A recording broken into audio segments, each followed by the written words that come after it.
Assalamualaikum warahmatullahi wabarakatuh.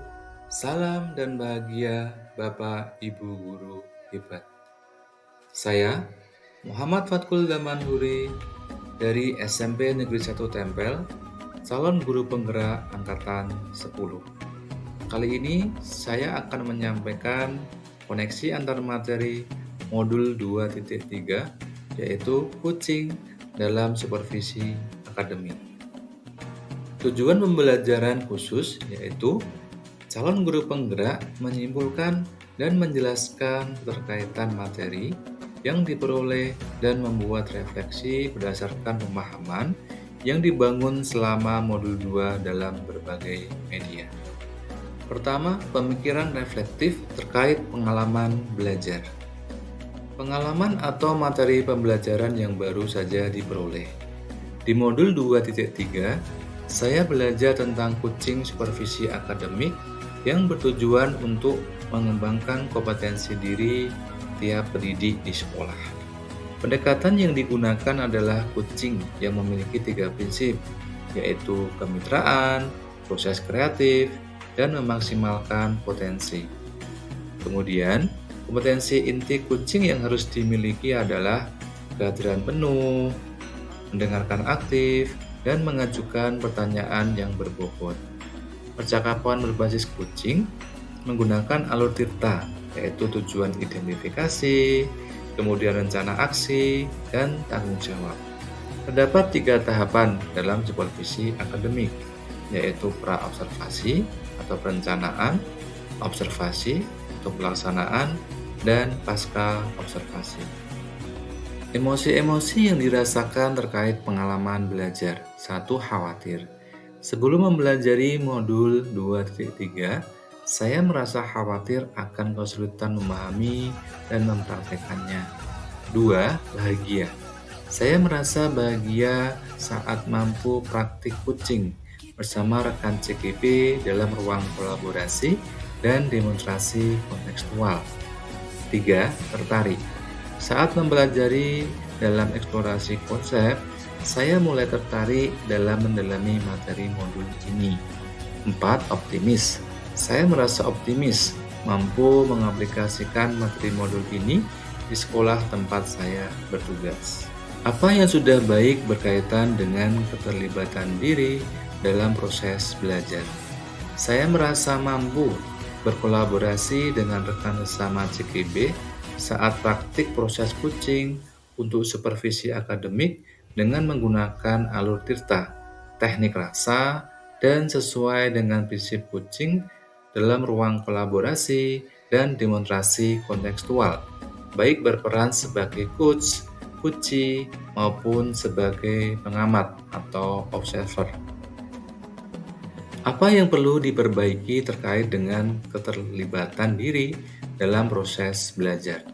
Saya masih perlu memperbaiki dan meningkatkan kemampuan dalam menjadi pendengar yang aktif dan kemampuan mengajukan pertanyaan berbobot agar dapat menggali informasi permasalahan pada diri coachee. Hal ini penting agar nantinya saya dapat mengarahkan coachee untuk menemukan solusi dari permasalahan sendiri, bukan dari coach. Keterkaitan terhadap kompetensi dan kematangan diri pribadi. Kompetensi saya mulai berkembang dan meningkat setelah mempelajari modul 2.3, yaitu tentang coaching dalam supervisi akademik. Saya merasa mampu mempraktikkan proses coaching menggunakan alur tirta, baik sebagai coach, coachee, maupun sebagai observer atau supervisor.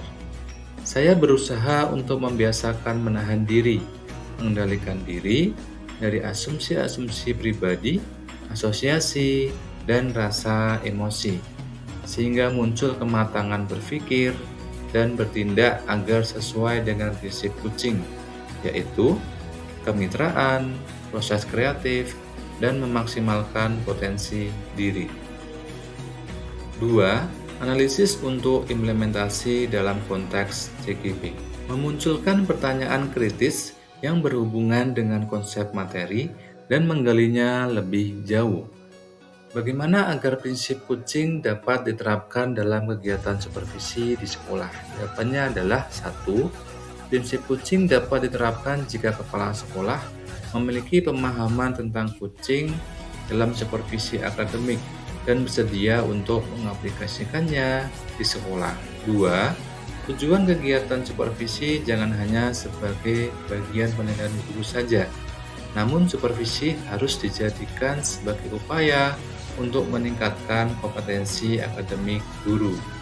3. Alur supervisi harus diterapkan dengan baik, yaitu percakapan pra-observasi, observasi, dan pasca observasi, agar supervisi dilaksanakan dengan maksimal. Mengolah materi yang dipelajari dengan pemikiran pribadi sehingga tergali wawasan atau insight baru. Kucing dalam supervisi akademik bisa berpengaruh dalam mewujudkan pemimpin pembelajaran yang berpihak pada murid.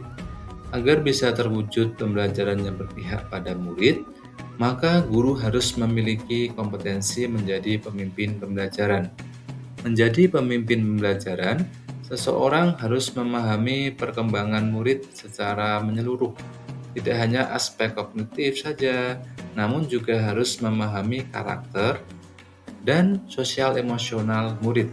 Sehingga tujuan kucing dalam supervisi akademik juga tercapai, yaitu untuk mengembangkan kompetensi guru agar dapat meningkatkan kinerja dan terwujudnya pembelajaran yang berpihak pada murid. Menganalisis tantangan yang sesuai dengan konteks asal CKP, baik tingkat sekolah maupun daerah. Supervisi akademik hanya dijadikan penilaian rutin kepala sekolah kepada guru saja. Seharusnya dapat digunakan sebagai pedoman meningkatkan kompetensi guru.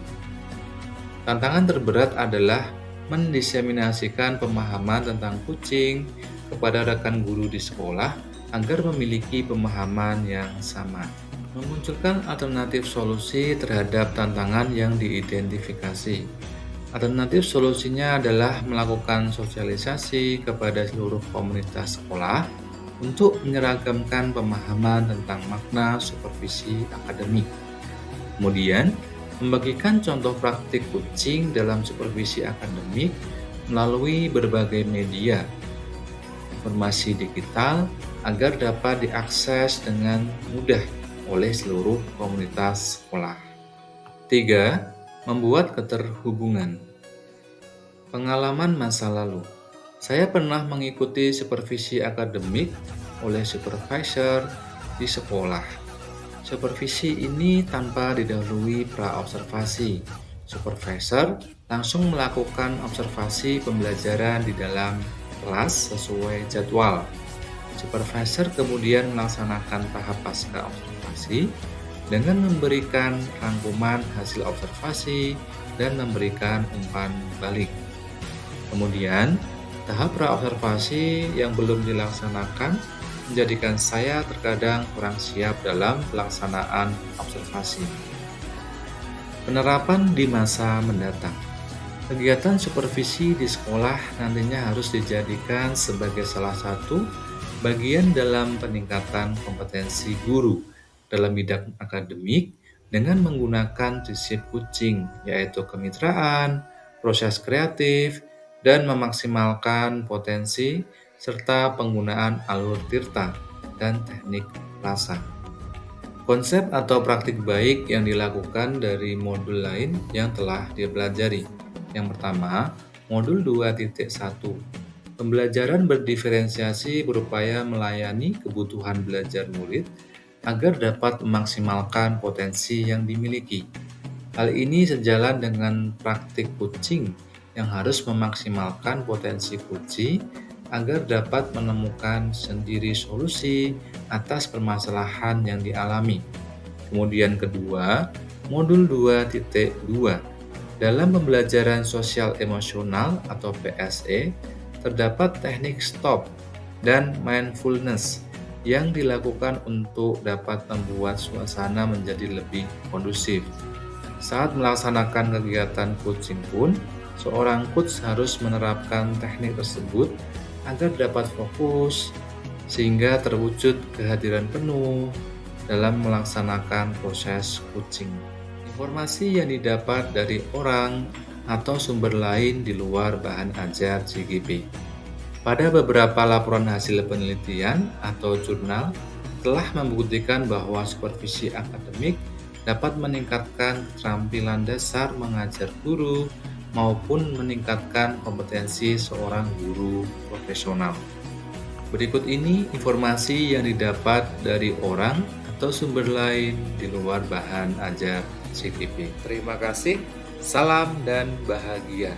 Semoga bermanfaat. Wassalamualaikum warahmatullahi wabarakatuh.